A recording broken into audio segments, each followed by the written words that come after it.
Well, of course, that was the man that everybody thought was going to hog the headlines this weekend, but it is Lewis Hamilton that's hogging the headlines. Let's have a look now at his pole lap, David. And this just reaffirms what everybody thought, that McLaren are on their way back, and they're the quickest out there.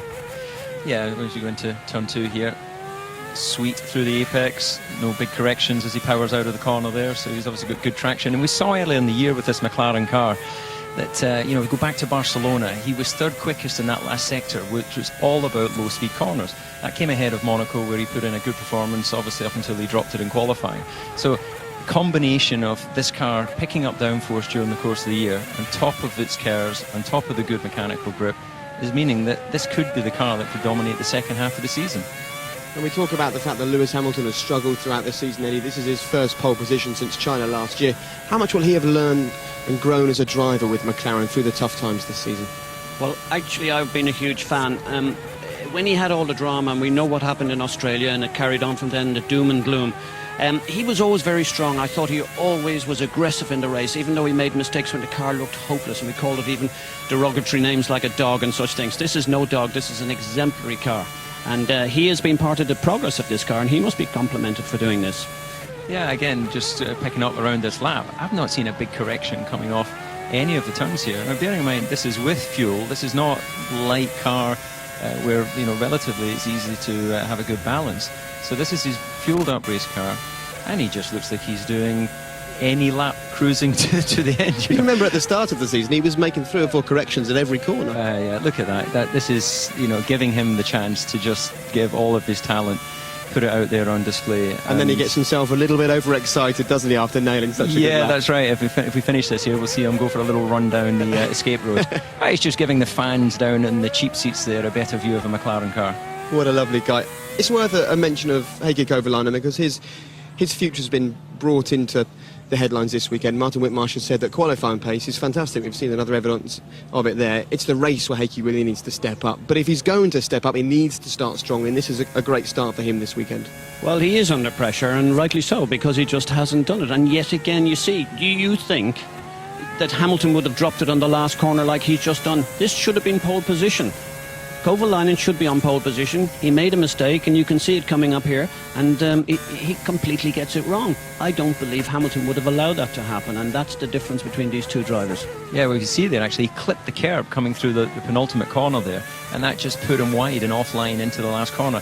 That is it's a silly mistake at the end of the lap, but still second on the grid. I dare say he'll be happy with that. OK, so the world champion starts first, and the man who's desperate to wrestle that title from Lewis Hamilton, he starts 5th. Let's hear now from Jenson Button.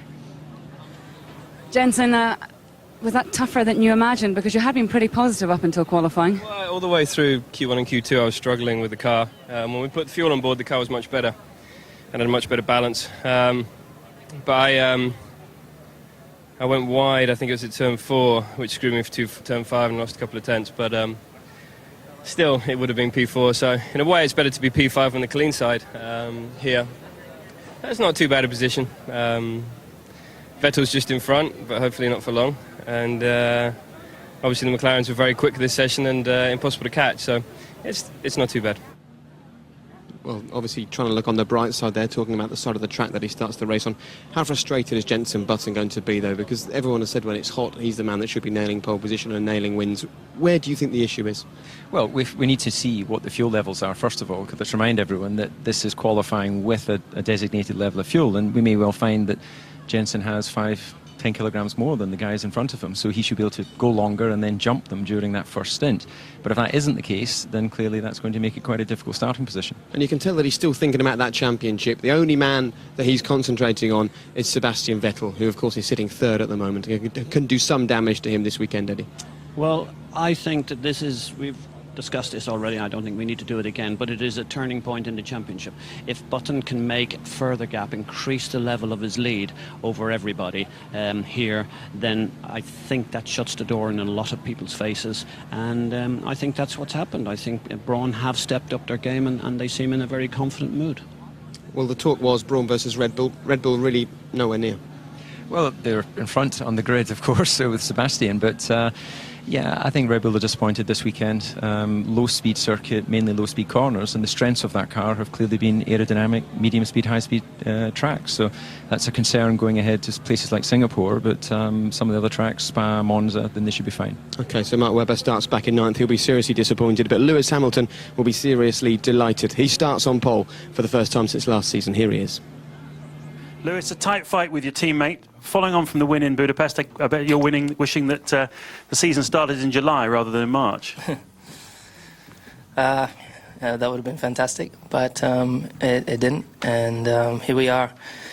Fantastic achievement from the team in the last race, and then to come here, not really knowing whether we would have the same pace, whether other people would have made a step forward. But clearly we have very, very good pace this weekend, and myself and Heikki especially did a fantastic job through qualifying. It was very close between me and him. It's great to see us both there, you know, because I think for both of us we've been wanting a 1-2 qualifying experience for a long, long time. So it's great to be here.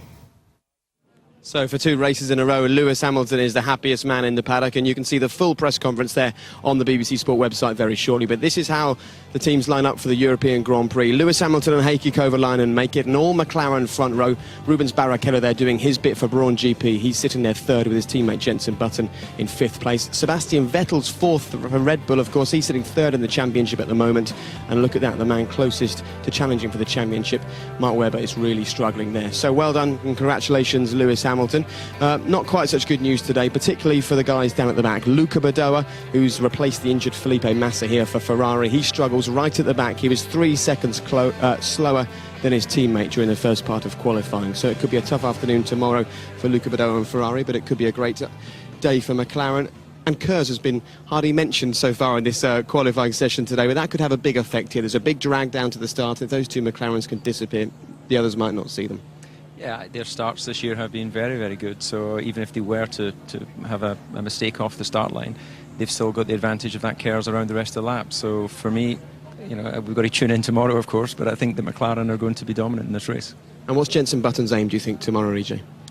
I think Jenson Button's main aim is to make sure he doesn't lose track of Vettel. He has him in front of him. I know what used to happen in the old days, but those things don't happen anymore where they start running into each other. But let's hope it's a clear race, and let's hope that Jenson can squeeze by in the first corner.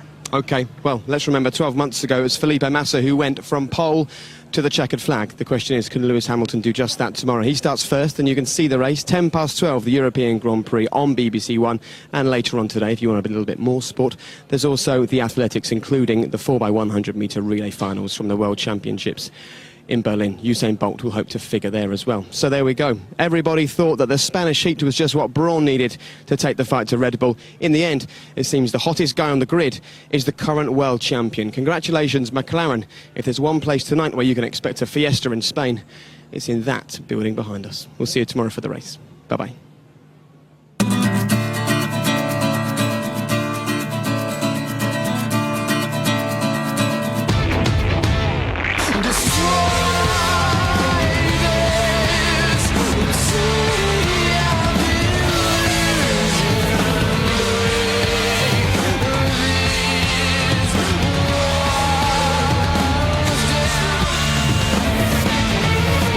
It's a 1-2 for McLaren.